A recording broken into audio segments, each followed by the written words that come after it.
Добре, де. Какво ще стане, ако стартираш нещо ново в живота си? Помисли се реално. Ти така и така ще работиш до пенсия, 45 години, което става за някакви си доходи там. Мижеви доходи, които ще чакаш да ти оправят живота.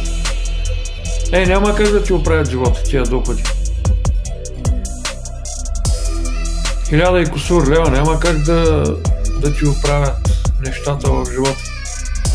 Затова трябва да предприемеш действия и мерки да имаш страничен доход.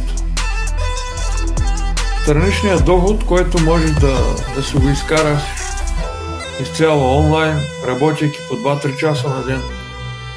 Връщаш се от работа, хващаш телефона или таблета, или лаптопа и почваш да работиш. Сега как може да стане това? Спокойно, мога да ти дам цялата формула, стъпка по стъпка, как да изградиш успешен онлайн бизнес от нулата, естествено с минимален риск и инвестиция, която се изисква първоначално, както и във всеки бизнес, но тази инвестиция ще я върнеш много бързо. Инвестицията, която трябва да направиш, според мен, е в самия тебе си, в твоето личностно израстване, в твоето личностно развитие. Ако искаш да имаш нови и по-добри резултати, няма значение дали ще са финансови резултати или здравословни, нямам никаква представа.